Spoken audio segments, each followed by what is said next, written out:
Hi everyone, this is Mrs. Spicer, kindergarten teacher, ready to read chapters 16 and 17. Fun fact about me, I'm the longest teaching teacher at Concourse Schools with year 31.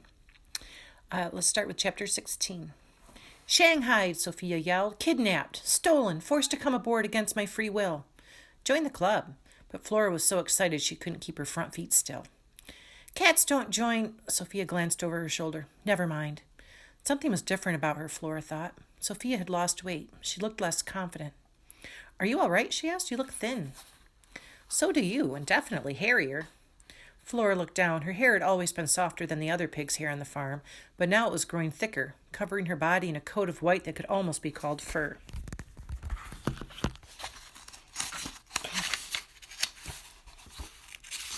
Sophia picked up a paw and winced. There was a cut on it.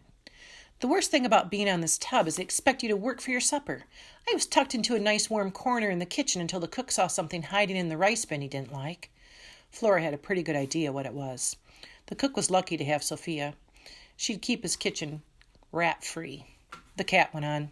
Threw Sophia down here like a moldy, sea-soaked bag of corn. Said I had to make myself useful. Apparently there's a rat problem on this ship that can only be solved by making a cat miserable. It's true, Flora peered into a dark corner. This ship needs a rat hunter like you. A scrabble of claws came from the dark. Sophia crouched and stared in the direction of the sound. Well, she said, off Sophia goes, then to do her job. Wait, stay and talk a while first. Flora strained against her chain. You wouldn't believe how lonely it's been. Not lonely enough for some of us, Sophia muttered. Gotta go. You're going to do great, you know. You have the perfect skills and weapons. Sophia shuddered. Yeah, perfect. But I thought you said... I like mice. Sophia flinched and hissed as a rat popped into view for a moment. Mice practically roll over when you pounce on them. But you told me... I might have exaggerated. Actually, Sophia grew up in a house with a carpet and a sun-warmed cushion next to the window. Sophia hates rats. A loud grinding sound like teeth on wood started up close by. Sophia made a noise that seemed to come from deep in her throat. It sounded angry and afraid at the same time. You'll get the hang of it, Flora said. She wished she could help somehow. Oh, I'm sure I will, Sophia sighed. I'm a cat, aren't I? I'm not some creature with pebbles instead of paws and teeth as dull as spoons. Flora ignored the insult. Well, whenever you need a break from hunting, I'll keep you company. The cat sniffed. Too bad I have to go back to work at all, unlike someone else, she looked straight at Flora, who gets her food for free. I've been working, Flora said. If the cat stuck around, she'd show her just how strong her pulling muscles were getting. And I'd be happy to work more. I'm willing to do practically anything. Sophia sat back. She no longer seemed eager to go on the prowl. The tickle of a plan crept into Flora's brain. She sat on her haunches, too. Look, I can do even better than keep you company. I hate rats as much as you, maybe even more. I bet together... Flora's voice trailed off. She was afraid of sounding ridiculous. The cat's tail swished. What are you saying? Flora sat up tall. Pigs are not known for their rat hunting skills, but no one's ever tried to teach us. I can learn anything, and I would very much like to prove that a pig can be as good at important work. Sophia, since you are the rat hunting sheriff on this ship, I'd be proud to be your deputy. Cats don't work with others, Sophia said. Then she looked up at Flora. On the other hand, it's not as though the rat problem on this ship is going to solve itself. I want to be useful, said Flora. Aren't you forgetting something? You're locked up. Not a problem.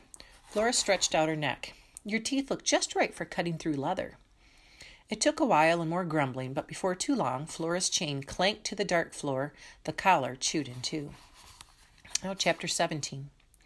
Taking rat-catching lessons from someone with a different set of equipment was a challenge for Flora. I don't get it, she said. Deputy and sheriff were in a space behind a stack of boxes that had become their training ground. Can you explain it again? Crouch, pounce, dig in your claws, and then at the end, bite the neck to finish it off. It's called the death bite, and anyone with a killer instinct knows how to do it. All business, Sophia demonstrated each step with great energy, and when she got to the death bite part, she attacked a coil of rope. Like that, couldn't be simpler. Flora didn't want Sophia to think she didn't have the killer instinct. What will you do while I'm crouching and pouncing and doing the death bites? Sophia will be watching your technique and encouraging you. I think the part about digging in the claws is getting me mixed up. Flora stared at her hooves. Trust Sophia, said the cat, locking eyes with Flora. Now get out there and make me proud. Flora crept around the corner and crouched. 2 rats were chewing on the corner of a box. She gathered herself for the pounce. The wide-bodied one turned and saw her. He bared his teeth. "Now," whispered Sophia from behind Flora.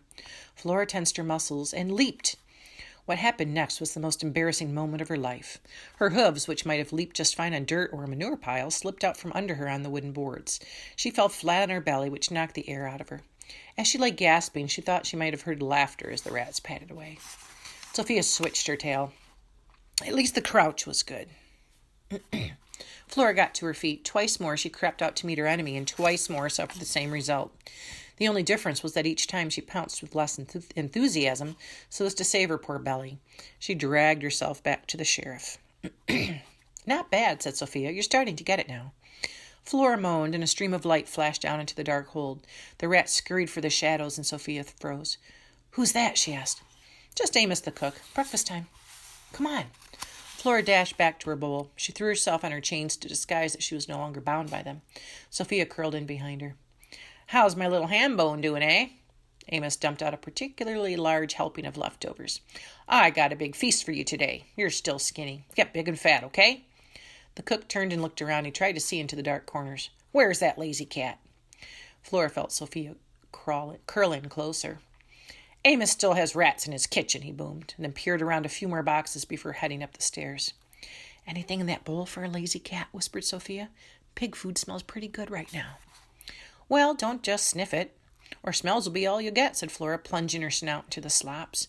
She managed to bolt down the first bite and got a second one into her mouth while Sophia was still only daintily sniffing. Snap. Click. Sophia crouched. She peered. Flora grabbed another bite. Suddenly a wave of brown and gray flowed over the deck board. Sophia jumped 3 feet in the air. "Run for your life," she screeched. Flora backed up, chewing and waiting for the tug of chain. When it didn't come, she remembered she was free. "Sophia, wait for me," she called, and trotted away from the hideous sloshing and slurping. Sophia's hair stood straight out all over her body. "Is that what happens every time?" "Every day," Flora answered. "I've gotten used to it."